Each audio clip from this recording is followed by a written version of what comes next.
Years ago, Westside Church had a vision statement that guided what we did as a church and how we did it. It was changing the face of faith, one conversation and one act of kindness at a time.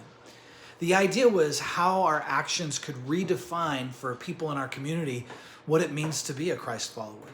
You know, for decades, one of the top 5 responses on how non-church people view Christians is the word hypocrisy. Right or wrong, the face of faith for thousands of people was not a positive one. And more recently, we started asking a question that kind of leads to the same idea. What does love require? Whenever we are uncertain about what to do or what to say in any given situation, this question leads the way. What does love require?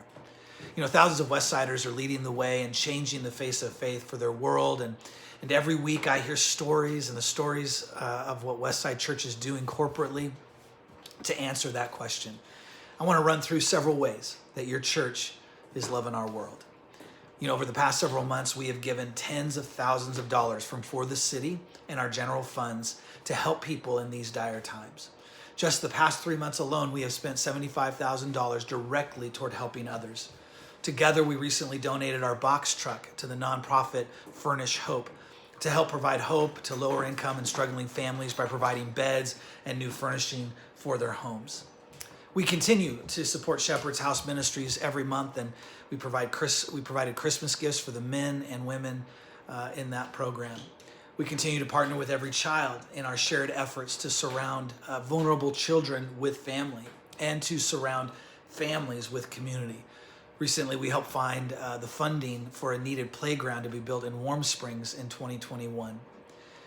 Together, through our iHeart 365, we partnered with J-Bar-J, youth program here in Central Oregon, on 2 specific projects. We created 12 individual boxes of needed resources for specific students graduating into adulthood, and we collected warm winter jackets and layers for 30 youth.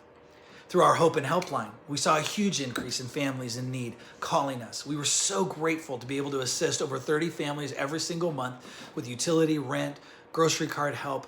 Our Hope and Helpline is one of the ways we're providing COVID relief for families in need. Through our community care line, we give a helping hand to any individual in our community who reaches out.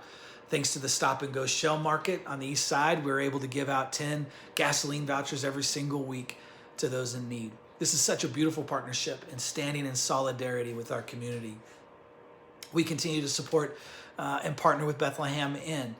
We love Teen Challenge and their heart for Jesus and discipleship. We resourced them and also provided Christmas gifts for their local house.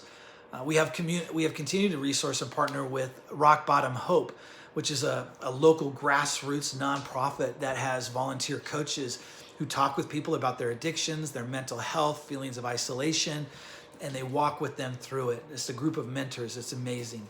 We continue to offer our free food market every month, and we've met huge needs. In October and November, we were able to feed over 600 people every month thanks to the efforts of our volunteers and your faithful giving.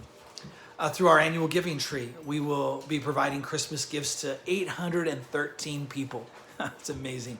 We partnered with 19 community organizations this year to choose children and families in need, and we were able to extend the love and life of Jesus through the generosity of God's people.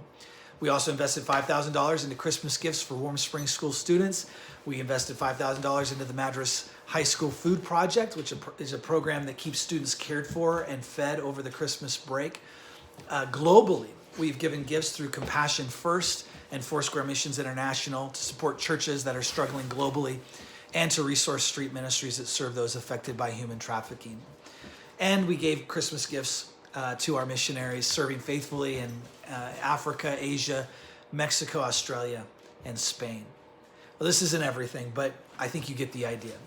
And I don't share all of this as a way of self-promoting our church or anything like that, but to celebrate with you what God is doing through us, through your giving and mine, and through our serving together. And this is changing the face of faith in this one way that we're answering the question, what does love require? Love you all, and keep being the extension of the life and love of Jesus to our world.